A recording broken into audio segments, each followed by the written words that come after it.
It's caught in the crossfire. It's caught in the crossfire.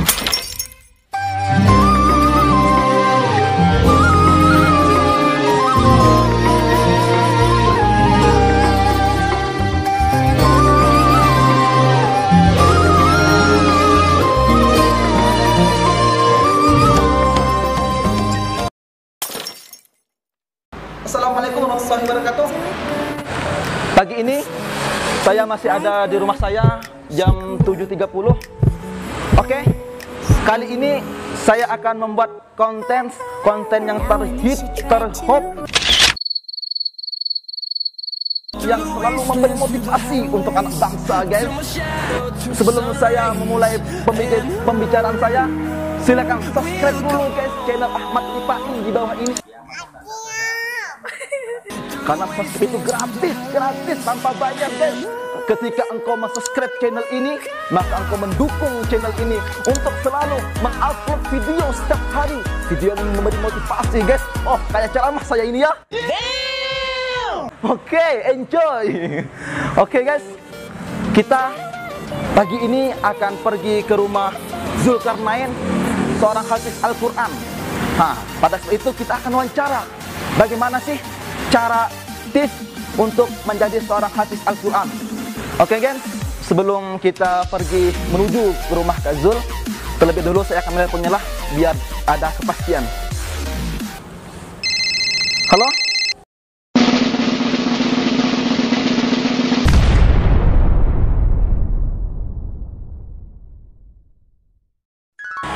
Ya, guys, saya sudah menelpon.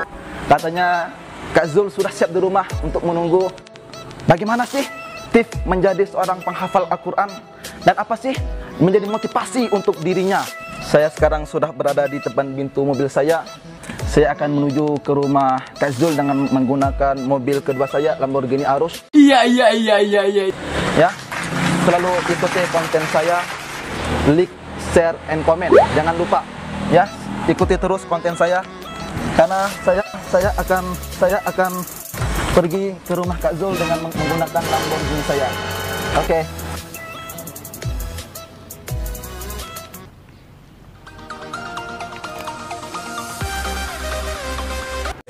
Oke, guys, sekarang saya sudah sampai di kediaman Kak Zulkarnain. Assalamualaikum. Mana orangnya, guys? Assalamualaikum. Waalaikumsalam warahmatullahi. Ada tamu istimewa. Masya Allah. Masya Allah. Saya sudah bersama Kak Zulkarnain, guys. Ini YouTuber Indonesia ya. Amin. Akan menuju 1000 subscriber. Masya Allah. Ini ada apa nih? Kami akan bertanya-tanya tentang bagaimana sih motivasi dalam menghafal Al-Quran. Iya. Wah, siap. Ya, silakan duduk dulu. Ya, terima kasih. Oke. Kak Zulkarnain ini adalah salah satu mahasiswa dari Sekolah Tinggi Ilmu Al-Quran Raha Amuntai. Sekarang saya sudah bersama Kak Zulkarnain. Kita akan bertanya tentang bagaimana sih motivasi atau cara menghafal Al-Quran. Assalamualaikum, Kak Zul. Waalaikumsalam. Bagaimana kabarnya, Kak Zul? Alhamdulillah, guys. Alhamdulillah kabarnya baik. Sebelum kita bertanya tentang bagaimana sih Kak Zulkarnain cara menghafal Quran, mari kita tanya dulu asalnya dan di mana tempat tanggal lahirnya. Kak Zul lahir di mana? Saya lahir di Kalimantan Barat, tepatnya di Kabupaten Ketapang, Kecamatan Kendawangan. Dia lahir di Kecamatan Kendawangan, guys. Itu kecamatan yang penuh taman itu ya, taman wisata. Iya. Wah, taman wisata, betul guys. sekali. Wow. Ya lumayan jauh lah, dari sini sekitar 1.500 km. Halo. Ya. Masya Allah, jauhnya. Demi apakah ketika menuju Kak Muntai ini, atau sudah ada kenalan, atau sudah punya kerabat? Sebelumnya memang belum ada kenalan, tetapi memang ada angkatan yang terdahulu daripada saya, ada pernah ke sini sebelumnya. Jadi dapat dari informasi dari teman saya gitu. Oke, guys, bahwa suatu cita-cita itu harus penuh perjuangan, guys. Ini contohnya Kak Zulkarnain dari Ketapang sampai Kak Muntai hanya demi menuntut ilmu, guys. Ya. Masya Allah, masya Allah, masya Allah. Selama Kak Zul menghafal Al-Quran, apakah ada rintangan atau berjalan dengan lurus aja kayak mendarat ke bukit? Untuk menghafal Al-Quran ya, memang sih kalau untuk melakukan sesuatu itu, segala sesuatu apapun itu pasti ada tantangan dan halangannya, apalagi untuk menghafal Al-Quran, begitu kan? Menghafal Al-Quran itu perkara yang memang mudah karena itu dijamin oleh Allah Subhanahu wa taala. Tetapi untuk melakukannya pasti banyak halangan dan rintangan, walaupun itu sudah dijamin oleh Allah Subhanahu wa taala, sebagaimana Allah firmankan walaqad yassarnal Qur'an lidzikri fahal mim muddakir, begitu kan? Tentu banyak halangannya begitu. Oke, yes. Disebutkan nih halangannya apa aja? Ya boleh sebutkan, penyimak biar tahu. Ini penyimaknya penghafal Al-Quran semua nih. Masya Allah. Ya. Baik. Ya. Di antara halangannya ya, halangan atau rintangannya nih. Halangan dan rintangan juga sama, Iya, Pak. baik. Ini itu cuma beda perkataan, guys. Mungkin di antara halangan-halangan dalam menghafal Al-Quran itu, setiap penghafal Al-Quran mengalami kepribadian masing-masing ya, dan mereka juga memiliki halangan dan penghambat masing-masing juga. Nah, itu tergantung setiap orang. Adapun kalau saya pribadi, di antaranya yang pertama itu adalah untuk memulai. Yang pertama itu memang susah ya untuk kita memulai menghafal Al-Quran. Di antaranya karena kita jarang untuk murojaah ataupun menghafal Al-Quran. Begitu. Jikalau kita sebelumnya memang kurang lancar menghafal Al-Quran, itu tidak bisa langsung menghafal Al-Quran, begitu. Kita harus melancarkan dulu menghafal Al-Quran dan mengulang-ulangnya. Kata guru saya, minimal kita itu 10 kali untuk khatam Al-Quran, baru kita bisa mulai untuk menghafal Al-Quran. Begitu. Harus 10 kali membaca Al-Quran. Iya, itu minimal. Baru minimal bisa menghafal Al-Quran. Iya. Dan itu tidak mutlak, tidak mutlak. Itu tergantung gurunya masing-masing untuk mengarahkan mahasiswanya ataupun murid-muridnya. Berarti harus ada keistiqomahan pada diri kita ya? Itu tentu guys. dalam untuk mencapai suatu tujuan, apalagi penghafal Al-Quran. Untuk menghafal Al-Quran itu adalah tujuan yang mulia, maka istiqomah adalah hal yang paling penting, begitu ya. 10 kali membaca Al-Quran, guys, menghatamkan Al-Quran untuk memulai dalam menghafal Al-Quran. Masya Allah, guys. Masya Allah, Masya Allah. Terus motivasi apa sih sampai menghatamkan Al-Quran 30 juz? Motivasi dalam diri. Baik, untuk motivasi sama juga ya, semua orang, masing-masing orang itu memiliki motivasi tersendiri. Kalau saya motivasinya berawal, yang pertama dulu memang ya, saya akui saya jarang membaca Al-Quran, begitu ya. Jadi tekad saya bagaimana saya itu supaya rajin untuk membaca Al-Quran. Nah, salah satunya saya pikir yaitu dengan menghafal Al-Quran. Juga ada teman-teman saya yang masih di bawah saya, mereka sekolah tahfiz, masih kecil tapi sudah bisa menghafal Al-Quran, sudah bisa menghafal Al-Quran. Kemana-mana mereka membawa Al-Quran di sakunya, begitu kan. Jadi timbul rasa iri dengan kebaikan mereka itu, begitu. Kepingin juga bisa menjadi seperti mereka itu juga. Kemana-mana bawa Al-Quran ya, di parkiran pun bawa Al-Quran, sambil nunggu di bengkel sananya pakai kendaraannya rusak, itu menghafal Al-Quran. Nah, begitulah awalnya iri rasanya melihat mereka. Dan ada lagi motivasi yang lain, keinginan dari diri saya untuk memberikan sesuatu, begitu, sesuatu untuk orang tua saya, begitu kan. Nah, di hadis itu ada juga orang yang menghafal Al-Quran kelak akan memasangkan mahkotanya untuk orang tuanya. Masya begitu. Allah. Berarti yang paling pertama timbul ketika ingin menghafal Al-Quran itu dari iri sama kawan-kawan yang menghafal Al-Quran ya? Iya, jadi ingin juga seperti mereka. Begitu. Ingin juga. Iya. Dan yang kedua, ingin memasangkan mahkota kepada orang tuanya. Nah, oke, itu motivasinya, ingin memasangkan mahkota kepada orang tuanya. Terus ini kan sambil kuliah dan sambil menghafal Al-Quran, otomatis di mana kegiatan kuliah dan di mana kegiatan menghafalnya, bagaimana sih cara membagi waktunya?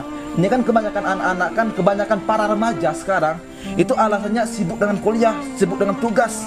Tapi Kak Zul ini salah satu orang yang bisa melewati. Apa sih tips-tipsnya agar kami sebagai generasi muda bisa mencontoh, bisa melewati kuliah sambil menghafal Al-Quran? Ini kan sangat wow gitu, sangat spektakuler. Ya. Ya, baik. Itu salah satu problem saya juga waktu masuk perkuliahan gitu kan. Saya tidak bisa membayangkan bagaimana saya bisa menjalankan kuliah dengan tugas-tugas yang menumpuk seandainya kan. Terus harus dituntut juga untuk menghafal Al-Quran. Nah, di sela-sela waktu untuk menghafal Al-Quran, bagaimana saya membagi waktunya? Sedangkan saya juga tahu bagaimana sibuknya perkuliahan. Seperti teman-teman saya yang ada di Jawa, ada di Pontianak juga begitu kan. Mereka sibuk untuk kuliah saja. Nah, itu pun sudah kayaknya habis waktunya diluangkan untuk perkuliahan saja, apalagi untuk ditambah menghafal Al-Quran. Sedangkan Al-Quran ini dikatakan, kata guru saya, Quran itu sifatnya itu pencemburu. Nah, kenapa pencemburu? Dia itu tidak mau diduakan begitu.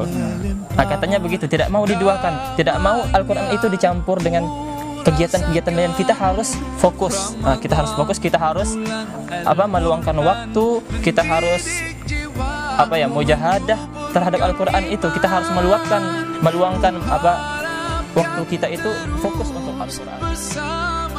Tidak semulus yang kita bayangkan. Harus ada pengorbanan, harus ada waktu yang kita luangkan untuk bersama Al-Quran. Oke, bolehkah kami minta bacakan ayat-ayat Al-Quran bareng aja? Terserah mau surah apa yang dibaca. Ya, biar kita lebih adem atau biar lebih memberi motivasi yang menonton video ini. Ya, boleh kan? Iya, boleh, tapi mohon maaf sebelumnya. Bacaan saya tidak terlalu Masya Allah fasih begitu ya, tidak seperti teman kita yang ini. Insya Sebenarnya beliau ini juga penghafal Al-Quran. Sedikit lagi sudah sampai 30 juz. Dan beliau guru Al-Quran begitu kan. Iya. Dan beliau ini memang lebih fasih sebenarnya. Ya, silakan. Lebih fasih daripada saya. Masya Allah. Sangat tamadhu, Masya Allah. Oleh karena diminta tadi ya. Contoh. Ya. A'udzu billahi minasy syaithanir rajim. Bismillahirrahmanirrahim. Innal ladzina qalu rabbuna Allah thumma istaqamu tatanazzalu 'alaihimul malaikatu alla takhafu wa la tahzanu وأبشروا بالجنة التي كنتم توعدون نحن أولياؤكم في الحياة الدنيا وفي الآخرة ولكم فيها ما تشتهي أنفسكم ولكم فيها ما تدعون نزلا من غفور رحيم ومن أحسن قولا ممن دعا إلى الله وعمل صالحا وقال إنني من المسلمين ولا تستوي الحسنة ولا السيئة ادفع بالتي هي أحسن فإذا الذي بينك وبينه عداوة كأنه ولي حميم وما يلقاها إلا الذين صبروا وما يلقاها إلا ذو حظ عظيم. Sadaqallahul azim. Masya Allah, bacaannya sangat menyentuh hati. Suara yang merdu. Insya Allah. Kita sudah mendengarkan bacaan ayat suci Al-Quran dan kita sudah bertanya tentang motivasi-motivasi menghafal dan kapan waktunya menghafal dan di mana tempat Kak Zul kuliah dan sambil menghafal. Ya Kak Zul? Iya. Mungkin cukup sekian konten atau video yang kami bisa tayangkan. Ketika engkau menginginkan video-video yang lain, silahkan komen di bawah sebanyak-banyaknya, bahkan sampai 2000 komen, silahkan. Dan ketika engkau mendukung channel Ahmad Rifai STQ ini, silahkan subscribe, like, and comment, dan share. Karena subscribe itu gratis, tidak bayar. Ketika kau mensubscribe channel ini, maka engkau mendukung konten video kami. Cukup sekian dan terima kasih. Assalamualaikum warahmatullahi wabarakatuh.